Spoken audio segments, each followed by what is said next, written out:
ए plus B plus ए B बराबर कितना दिया हुआ है 11। तो ये ए प्लस इसमें से बी कॉमन लिया, अंदर कितना बचा 1 प्लस ए। अब हमने बोला था कि ये फैक्टर दिख रहा है मुझे 1 प्लस ए, ये मुझे और भी दिखना चाहिए, तो मैं क्या करूंगा यहाँ भी +1 कर दूंगा कि 1 प्लस ए दिख जाए मुझे। तो +1 किया तो 1 प्लस ए यहाँ पे आ गया, बी टाइम्स ऑफ 1 प्लस ए, ये मैंने किया 11 + 1, ये कितना आ गया 12। तो ये 1 प्लस ए कॉमन आया, अंदर कितना बचा 1 प्लस बी बराबर 12। अब 12 के फैक्टर्स लिख दो यहाँ पे, 1 × 12, 12 × 1, 4 × 3, 3 × 4, 2 × 6, 6 × 2। अब मेरे पास ए और बी लिख रहा हूं यहाँ पे। अगर 1 प्लस ए 1 है, अगर 1 प्लस ए 1 है तो ए कितना होगा 0, बी कितना होगा 11, यहाँ पे 11 0, 3 2, 2 3, 1 5, 5 1। ये दो केस अलाउड है क्या? क्यों अलाउड नहीं है? अगर क्वेश्चन में दिया होता है ए और बी होल नंबर है तो अलाउड है। तो ये ध्यान देना क्वेश्चन में दिया हुआ क्या है। देखो हम जब क्वेश्चन कर रहे होते हैं ना तो हमको विजिलेंट रहना पड़ता है क्वेश्चन में क्या दिया हुआ है। नेचुरल हमारे दिमाग में क्या होता है, सर ने सारे क्वेश्चन नेचुरल नंबर से कराए हैं तो हम बिना देखे रिजेक्ट मार देते हैं। अब देखते नहीं होल नंबर दिया हुआ है एग्जाम में, तो एक बार केयरफुली रीड करना कि क्वेश्चन में बोला क्या गया है। अगर होल नंबर बोला है तो एक्सेप्ट कर लिया, नेचुरल नंबर बोला है तो रिजेक्ट कर दिया। क्लियर है क्या? चलो इसका नियम यहाँ देखिए सब लोग। मैंने बी और ए बी को साथ में लिए, कॉमन क्या आया b × 1 प्लस ए। सी और ए सी को साथ में लिए, c × 1 प्लस ए। बी सी और ए बी सी को साथ में लिया, कॉमन आया बी सी, कितना बचा यहां बचा a बराबर 29। अब बस सब में 1 प्लस ए बन गया, बस ये a अकेला बच गया। तो क्या करूं +1, दोनों साइड +1 कर दो, तो ये आ गया 1 plus A b × 1 plus a plus c × 1 plus a plus B c × 1 plus a बराबर 29 + 1 बराबर 30। यही आएगा। क्लियर है यहाँ तक? अब पूरे भाई में से कॉमन क्या आ रहा है 1 प्लस ए। पूरे में से 1 प्लस ए कॉमन आया, अंदर कितना बचा 1 plus B plus C plus B C बराबर कितना आ गया 30। आया नहीं आया? अब ये बच गया 1 प्लस ए। अब यहां पे इन दोनों को लिया, इन दोनों को लिया, तो मना 1 प्लस बी, सी कॉमन आया, अंदर कितना बचा 1 प्लस बी बराबर 30। तो पूरे में से कॉमन क्या आ रहा है 1 प्लस बी 1 प्लस सी बराबर 30। अब 30 के फैक्टर्स क्या होते हैं 2 3 5। क्या होते हैं 3 5। एक क्या बनेगा 2 5 3, सारे केस लिख दो 3 2 5, 3 5 2, 5 2 3, 5 3 2। कितने केस बन गए 6। अब यहां से एक कोई बोले सर 1 × 2 × 15 कर सकते हैं क्या? अगर 1 × 2 × 15 कर देंगे तो a + 1 की वैल्यू कितनी हो जाएगी 1। तो a की वैल्यू कितनी हो जाएगी, और ए बी सी क्या दिए हुए हैं नेचुरल नंबर। तो यहां से मेरे पास a b c, ये कितना आ गया, a की वैल्यू कितनी आई 1 प्लस ए 2 है, तो a कितना आ गया b c। अरे तीनों में से 1 1 कम कर दो ना बस। अगला वाला 1 4 2, अगला 2 1 4, अगला 2 4 1, अगला 4 1 2, अगला 4 2 1। These 6 cases are the answer. Clear है क्या? इसमें इन दोनों को लिया, बी के साथ में बी सी, सॉरी सी के साथ, ये गलत ले लिया अपने, बी के साथ में ए बी और ये इसमें। तो 4a इसमें कॉमन आया मेरे पास 2b a + 2, 2c a + 2, bc a + 2 + 1 बराबर 0। अब यहां पे a + 2 चाहिए हमें, क्या चाहिए, तो प्लस क्या करेंगे 8, एक ही बात है 7 बोलो कुछ बोलो। तो 4a + 8 + 2b a + 2 + 2c a + 2 + bc a + 2 + 1 बराबर 8। ये मैंने क्यों किया, क्योंकि ये बन गया 4a + 2। बन गया। यहां तक कितने लोग पहुंच गए थे? अरे पूछूंगा मैं समझे नहीं, मेरे को हर बच्चे से पूछना होता है। तो यहां तक कितने लोग पहुंच गए? ठीक है। अब a+2 कॉमन लिया, अंदर बचा 4 + 2b + 2c + bc बराबर 1 वहां गया, 8 - 1 कितना हो गया? 7। अब यहां से फैक्टर बनाएंगे दोबारा इन दोनों में। तो 2 कॉमन आया, b+2, c कॉमन आया, b+2 = 7। तो ये आ गया a+2 b+2 c+2 बराबर 7। यहां तक कितने लोग पहुंच गए? बहुत बढ़िया। यहां तक पहुंचने का मतलब है आपने क्वेश्चन 80% सॉल्व कर लिया। अब देखो सॉल्व हुआ या नहीं हुआ? अब कुछ लोगों से नहीं हुआ, कोई बात नहीं, स्टिल उस टाइप में काफी लोग पहुंच गए थे। तो धीरे धीरे हमें समझ में आ रहा है हम क्या कर रहे हैं, तो वो ऐसे ही होगा। अब कई लोगों ने बनाया 6 केस, कई लोगों ने बनाया 3 केस, कई ने बनाया 12 केस। ABC यहाँ पे इंटीजर दिए हुए हैं। क्या दिए हुए हैं? नेचुरल नंबर नहीं दिए हुए। तो इंटीजर दिए हुए हैं, तो इंटीजर में कितने केस बनते हैं?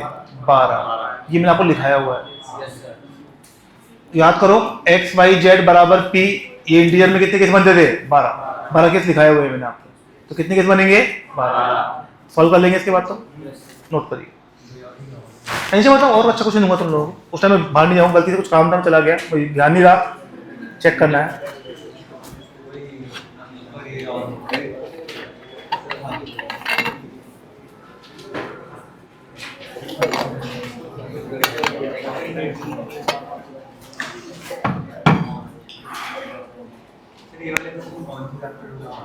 कौन से?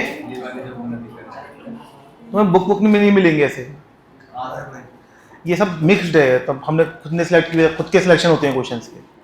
तो तुम बुक के लिए मत भागो, मैं खुद बख्शी दूंगा तुम लोगों को। अभी दे नहीं रहा हूँ मैं, अभी 4-5 दिन में वेट कर लो। 4-5 दिन बाद तुम्हें बहुत सारा काम मिलेगा करने के लिए, टेंशन मत लो। कई लोग तो पूछते हैं कि सर कहाँ से करें practice. n+31 = a² n-22 = b²। दोनों परफेक्ट स्क्वायर्स है, दोनों को माइनस कर दो। माइनस किया 53 बराबर a² - b²। तो ये आ गया a - b × a + b बराबर 53। 53 क्या है? Prime number. तो ये 1, ये 53। तो a - b = 1, a + b = 53। दोनों को ऐड किया, 2a बराबर 54। a कितना आ गया? 27। इसको यहां रखा अपन ने, n आ रहा है 698। आई थिंक तेरा यहां तक सही था बेटा? एक वजह सही थी या ए में गलती करी है? तो मुश्किल नहीं है, नहीं पता है आपको। रेशनल नंबर्स क्या होते हैं? Q, the numbers which can be represented in the form of p/q। Rational number में 2 आते हैं, इंटीजर्स एंड फ्रैक्शंस। और जो हम बात करते हैं फ्रैक्शंस की बात करते हैं, इंटीजर तो पता ही है हम लोगों को, पढ़ लिया हम लोगों ने। p/q में फ्रैक्शन बहुत टाइप के होते हैं, लेकिन सारे मेरे काम के नहीं है। मैंने बताया ना, जेईई में मैं सिर्फ वही चीज पढ़ा रहा हूँ जो मेरे काम आती है। फ्रैक्शन आपने पढ़े होंगे, कंपाउंड फ्रैक्शन, मिक्स फ्रैक्शन, बहुत सारे फ्रैक्शन होते हैं, वो हमारे काम नहीं आते। हमारे सिर्फ 2 काम आते हैं, प्रॉपर, इम्प्रॉपर। प्रॉपर का मतलब डिनोमिनेटर न्यूमरेटर से छोटा, इम्प्रॉपर का मतलब न्यूमरेटर डिनोमिनेटर से बड़ा। अगर ये बड़ा है तो ये इम्प्रॉपर, ये छोटा है तो प्रॉपर। यही प्रॉपर फ्रैक्शन, इम्प्रॉपर फ्रैक्शन आगे पॉलिनोमियल से भी काम आएगा आपके, इसलिए बता रहा हूँ। ये प्रॉपर का मतलब ऊपर वाला छोटा, नीचे वाला बड़ा। इम्प्रॉपर का मतलब ऊपर वाला बड़ा, नीचे वाला छोटा। फिर आते हैं 2 तरह के fractions, terminating, non terminating. Non terminating को बोलते हैं रेकरिंग। क्या बोलते हैं? रेकरिंग। टर्मिनेटिंग का मतलब है 3/4, 5/2। ये 0.75 आ गया, ये 2.5 आ गया। जैसे मैं लिखा 1/3, 7/3, 8/7, 4/13, ये सारे क्या हैं? नॉन टर्मिनेटिंग, इनको बोलते हैं रेकरिंग। अब ये आपको 9th में पढ़ाया जाता है, कोई पढ़ाया नहीं पढ़ा आपने, इसलिए मैं बता देता हूँ। टर्मिनेटिंग को चेक कैसे करते हैं? अगर डिनोमिनेटर में केवल 2 की पावर और 5 की पावर आ रही है तो वो टर्मिनेटिंग होता है। इसके अलावा कोई प्राइम नंबर आ गया एक्स्ट्रा तो वो होता है नॉन टर्मिनेटिंग। दोबारा बोल रहा हूं, डिनोमिनेटर में केवल 2 और 5 के फैक्टर ही आ रहे हैं, केवल 2 और 5 ही आ रहा है तो टर्मिनेटिंग। इसके अलावा कोई प्राइम नंबर आ गया, जैसे ये वाला है, इसमें क्या आ गया? 3, 7, 13, इसमें 2 तो आ रहा है, साथ में और क्या आ गया? 7, 14 मतलब 2 × 7। तो 2 और 5 के अलावा कुछ भी आ गया तो नॉन टर्मिनेटिंग। क्लियर है क्या? समझ में आता है इतना? अरे क्लियर है यहाँ तक? अब जैसे आपने ये वाला पढ़ा होगा 4/3 का लिखते हैं 1.333, इसको रेकरिंग में कैसे रिप्रेजेंट करते हैं? 1.3 बार। 2.31 बार का मतलब क्या होता है? 2.313131, मतलब 3 1 रिपीट करता रहेगा यहाँ पे। अब डेसिमल से पहले बार आ जाए तो इसका क्या मतलब होता है? डेसिमल के बाद बार का मतलब क्या होता है? रेकरिंग। और डेसिमल से पहले बार देखा है कभी आप लोगों ने? नहीं देखा होगा मेरे हिसाब से, ठीक है। डेसिमल से पहले बार का मतलब होता है -4 + 0.3। इसको बोलते हैं नेगेटिव कैरेक्टरिस्टिक। क्या बोलते हैं? ठीक है ना? इसे ये वाला कितना होगा? -13 + क्लियर है क्या? तो डेसिमल से पहले बार आ गया तो नेगेटिव कैरेक्टरिस्टिक, डेसिमल के बाद बार आया तो रेकरिंग। क्लियर है क्या? 2.31 बार ने बताया था आपको कि निकालने के लिए, तो कितनी वैल्यू आ रही है इसकी? 229 बाय, कैसे निकालते हैं? इसे मान लेते हैं x, 2.313131 यही होता है। अब जितने डिजिट्स रिपीट कर रहे हैं उतने 10 से क्या करते हैं? मल्टीप्लाई। तो ये आ गया 100x बराबर 231.31 आंसर। यहां आपने माइनस किया तो ये आ गया 99x बराबर 229। x बराबर कितना आ गया? ये है। मान लो आपको एग्जांपल दिया होता है इस तरह से 2.189 बार। अब बार किस पे लगा हुआ है? 89। इसका मतलब है 2.1898989 यही है। तो इसमें सबसे पहला काम क्या होता है? पहले 1 को यहां लेके आते हैं, जो डिजिट रिपीट नहीं कर रही है उसको लेफ्ट में ले आओ। तो किससे मल्टीप्लाई करेंगे? 10 से। 21.8989 एंड सो। फिर क्या करते हैं? अब जितने डिजिट रिपीट कर रहे हैं उतने 10 से मल्टीप्लाई। किससे मल्टीप्लाई करेंगे? 100 से। तो ये आ गया 1000x बराबर 2189.89। दोनों को माइनस कर दिया तो ये आ गया 990x बराबर 2168। तो ये x बराबर आ गया 2168/990। ये आ गया। मान लो अगर आपको दिया होता कुछ 21.2345 पे बार, किस पे बार है? 4। यहाँ देखिए आप पहले किससे मल्टीप्लाई करेंगे? आप 100 से। पहले लिखा आपने 21.234545 एंड सो। तो 100 से मल्टीप्लाई किया तो 100x बराबर कितना आ गया? 2123.4545 एंड सो। फिर किससे मल्टीप्लाई करेंगे? फिर दोबारा 100 से। तो ये आ गया 1000 बराबर 212345.4545 एंड सो। दोनों क्या कर देंगे? माइनस। तो कितना आ गया? 9900x बराबर 212345 माइनस 2123 डिवाइड कर दिया, आंसर। क्लियर है क्या? समझ में आ रहा है? Complete number minus number form by non repeating digits upon number of nines equal to repeating digit followed by number of zeros equal to non repeating digit. पहले पूरा नंबर क्या है? 42318। कितने पे बार नहीं है? 42 पे, उसको माइनस कर दिया। कितने पे बार है? 3 पे, तो 3 9। अगला वाला देखिए, पूरा नंबर क्या है? 318734। कितने बार नहीं है? 3187 अपॉन कितने पे बार है? 2 पे। कितने बार नहीं है? 2 पे। डेसिमल के बाद 2 पे बार नहीं है, तो 2 पे बार नहीं है मतलब 2 0। डेसिमल के बार नहीं है तो मतलब 2 पे 0। क्लियर है क्या? जैसे यहां देखो आप, पूरा नंबर 42318 माइनस क्या होगा? 42 अपॉन कितने 9 आएंगे? कितने 0 आएंगे? 2 पे बार नहीं है और 1 पे बार है तो 1 9। क्लियर है क्या? इरेशनल नंबर को डिनोट करते हैं क्यू डैश। समझाऊंगा क्यू डैश क्या होता है। ये होता है मेरे पास, अगर इसकी बात करें, the real numbers which are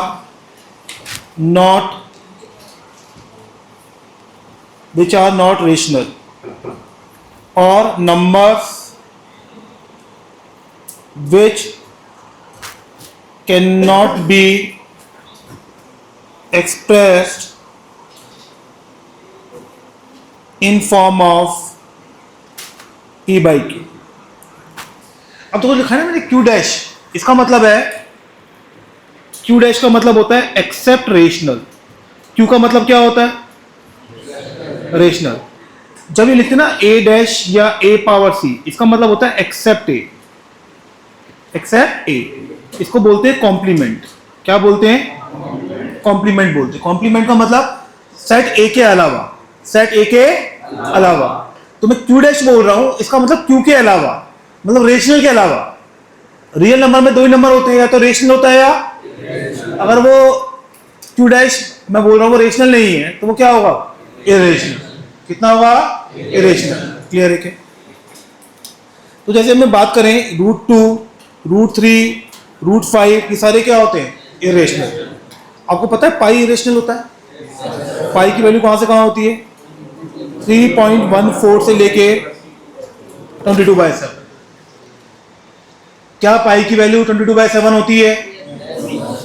approximate value. क्या होती है? फिजिक्स में हम अप्रोक्सीमेशन ले लेते हैं, ये होती नहीं है, हम अप्रोक्सीमेट बोलते हैं इसको। एक होता है ई सुना है आप लोगों ने कभी? ई होता है नेपियर्स कांस्टेंट। क्या होता है? ई की अप्रोक्सीमेट। इसका मतलब पता है आपको ये क्या होता है? इसका मतलब ये सिंबल यूज किया जाता है अप्रोक्सीमेट के लिए। तो ई की अप्रोक्सीमेट वैल्यू कितनी होती है? 2.718। E is Napier's constant, irrational number होता है लॉग में, और आगे काम आएगा आप लोगों को। क्लियर है क्या? अब नेक्स्ट हम बात कर रहे हैं सर्ट्स की। सर्ट्स आपने आई थिंक नहीं पढ़ा होगा, पढ़ा है आप लोगों ने? ठीक है, यहां देखिए आप, सर्ट का मतलब है जो भी रूट में लिखा हुआ है, जो भी वो सर्ट है। जैसे इसको बोलते हैं n is order of surd. N is तो इस तरह से लिखा जाता है। अब क्या मतलब हुआ?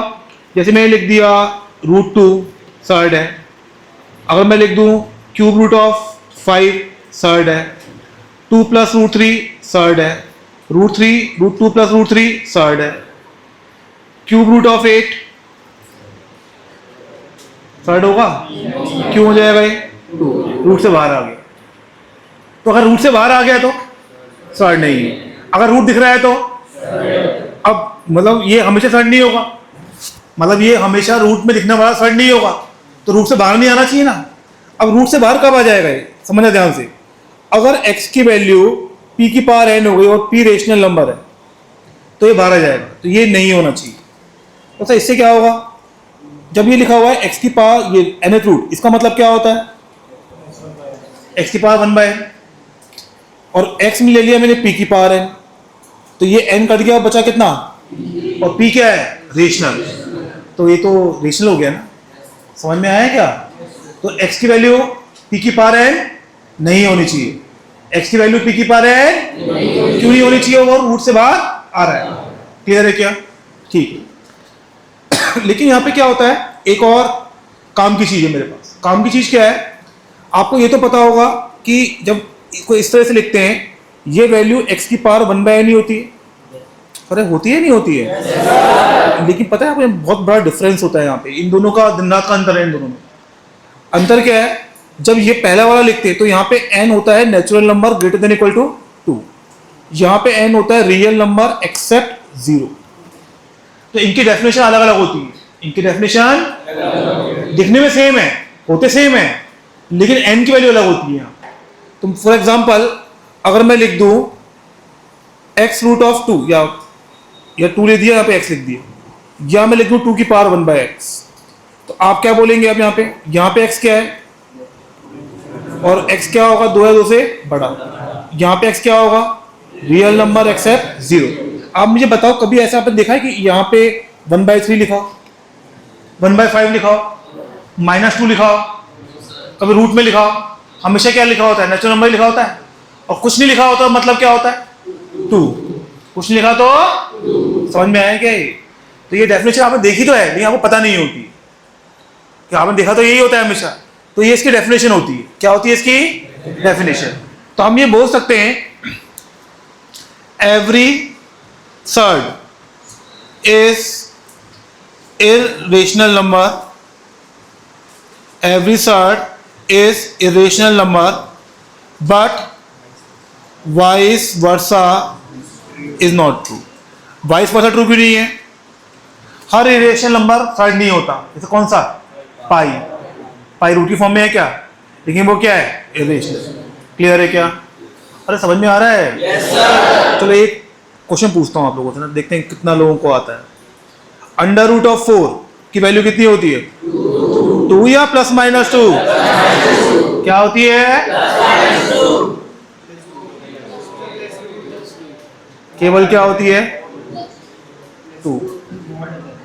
क्या होती है? केवल 2 प्लस 2 होती है।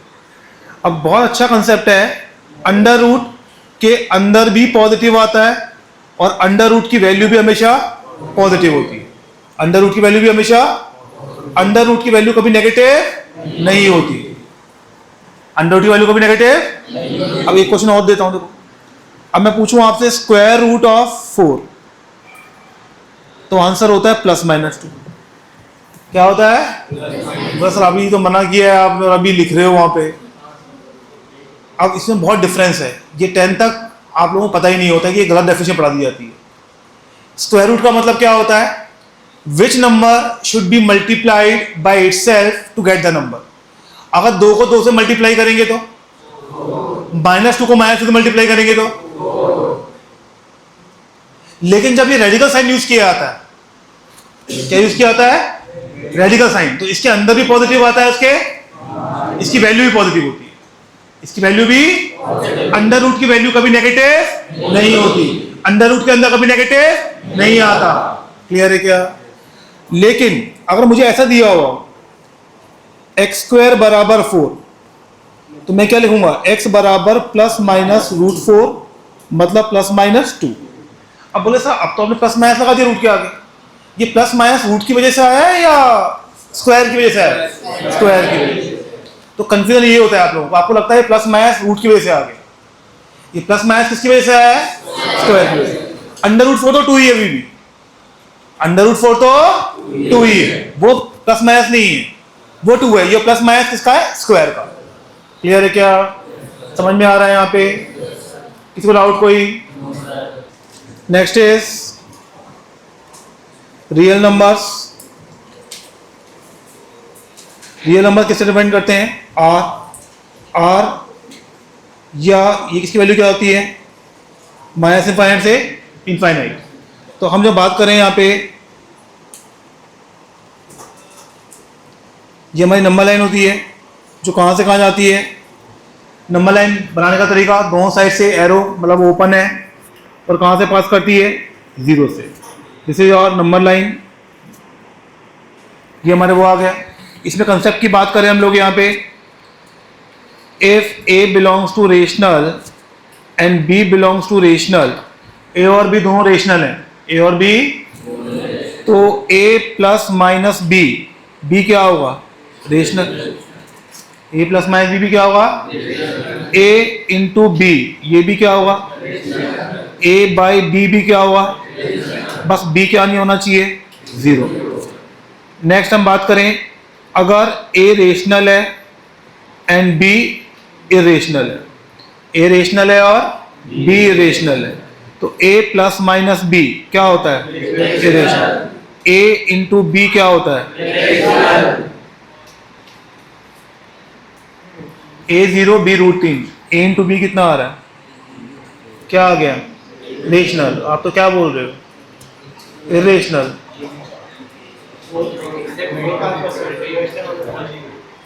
A should be non zero, तब ट्रू होता है। A शुड बी, ऐसे ही A बाई बी भी इरेशनल होता है, कब? B बाई ए भी इरेशनल होता है, लेकिन यहाँ पे A नॉन जीरो की जरूरत नहीं होती है। क्यों? By default A non zero है। क्यों नॉन जीरो है? डिनोमिनेटर में लिखा है। तो अगर आपको पूछे क्या B बाई ए हमेशा इरेशनल है? हाँ, यस, ऑलवेज, ऑलवेज। क्यों always?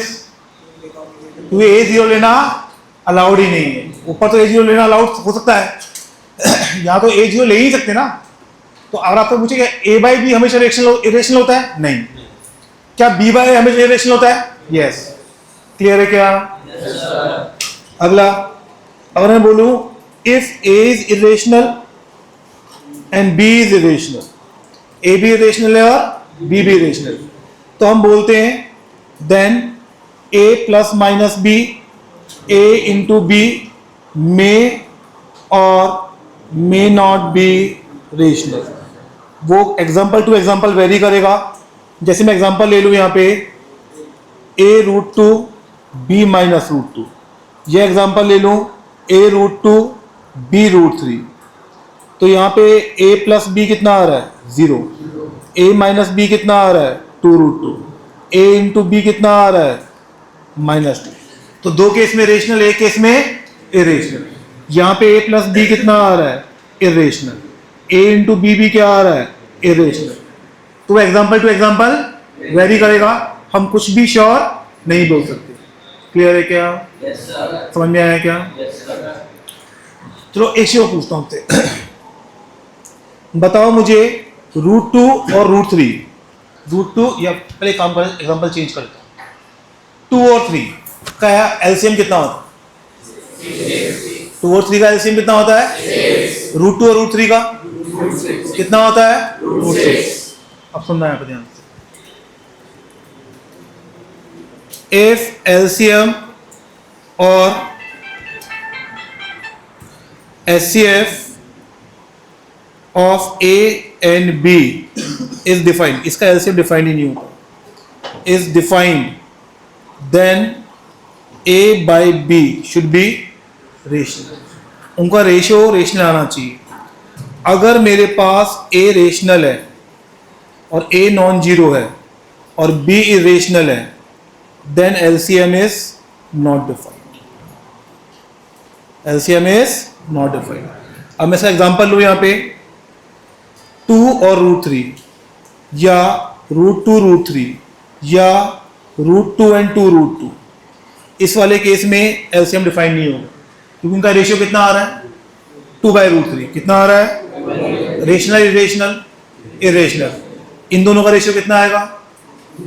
Root 2 by root 3। Rational irrational define नहीं होगा, इनका रेशियो कितना आएगा? A बाई बी कितना आ रहा है? 1/2। रेशनल इरेशनल डिफाइंड होगा। आपको बोले सर हमने तो बचपन में देखा था कि 1/√2 प्लस 1/√3 को हमको सर ने बताया था कि √6 लिख के √2 प्लस √3 लिख दो। यही किया आप लोगों ने? किया होगा ना काम? तो मतलब सर वहाँ पे कैसे करते थे हम लोग? तो सब कुछ गलत बता रहे हो आपको। √6 is not A LCM, √6 is a product. जो आप ये डिनोमिनेटर में लिख रहे हैं वो √2 और √3 क्या लिख रहे हैं? प्रोडक्ट लिख रहे हैं, ना कि एलसीएम लिख रहे हैं। वो आपको लगता था एलसीएम है, एलसीएम नहीं था, वो प्रोडक्ट था इनका। √2 और √3 का एलसीएम डिफाइंड नहीं होता, एलसीएम डिफाइंड नहीं होता। ये सब आपके 12th में बहुत काम आने वाला है। एक फंक्शन में कंसेप्ट आता है, वहाँ ये यूज होगा। ये अगर नहीं पता हम मरने वाले हो वहाँ पर, इसलिए सिखाया मैंने यहाँ पर। क्लियर है क्या? दूसरा कंसेप्ट क्लियर है? समझ में आए? कंसेप्ट और होता है जिसको बोलते हैं हम LCM of fractions, LCM of fractions. जैसे मैं पूछूं आपसे LCM of A1 by B1, A2 by B2, A3 by B3 क्या होता है? किसी को पता हो? जिसको बोला हैंड रेज कर लो। It is LCM of A1, A2, A3 upon HCF of B1, B2, B3। और इसमें अगर मैं उल्टा कर दूं, मतलब एलसीएम की जगह HCF पूछ लूं, यहां पे कर दूं मैं HCF, तो ऊपर क्या हो जाता है? ऊपर हो जाता है HCF और नीचे क्या हो जाता है? LCM। ठीक है ना? देखो इसको कैसे, क्या मतलब है इसका। जैसे मान लो मैं आपको एग्जांपल दे दूं कि फाइंड एलसीएम ऑफ, कुछ भी नंबर दे देता हूँ, 2/3 3/4, 4/5। तो इसका एलसीएम आएगा मेरे पास 2, 3, 4 का एलसीएम कितना आ गया 12, 3, 4, 5 का एचसीएफ कितना आ गया 1। आंसर क्लियर है क्या? सेक्शन का एलसीएम काम आता है। क्लियर है क्या? ठीक है, तो ये आ गया मेरे पास, ये भी आगे काम आएगा अपने पास। एक आपने ये तो पढ़ा होगा शायद, एलसीएम इंटू एचसीएफ, ये कितना होता है? Product of two numbers.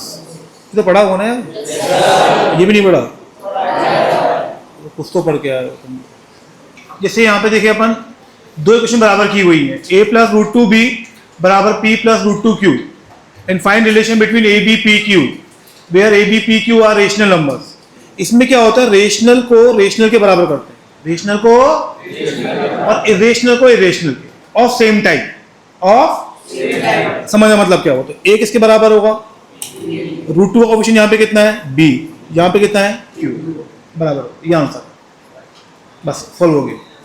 अगले वाले में देखें, a बराबर कितना होगा p, रूट टू का कोएफिशिएंट कितना है b, राइट साइड में रूट 5 का है, मैंने कहा ऑफ सेम टाइप, मैंने क्या बोला है ऑफ, तो रूट टू का कोएफिशिएंट यहाँ b है, राइट साइड में रूट 2 आ रहा है क्या, तो ये 0,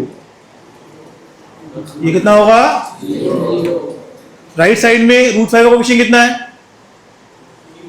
राइट साइड में रूट 5 का कोएफिशिएंट कितना है q, लेफ्ट साइड में नहीं आ रहा मतलब 0। तो आपको irrational of same type compare करना है, इरेशनल ऑफ, जैसे यहां देखो आप, यहां a बराबर कितना होगा 5, अब रूट 8 का मतलब क्या होता है 2, तो रूट 2 का कोएफिशिएंट यहां पे कितना है b, राइट साइड में कितना है 2q, रूट 5 का कोएफिशिएंट यहां पे कितना है x, लेफ्ट में कितना है y। समझ में आया क्या?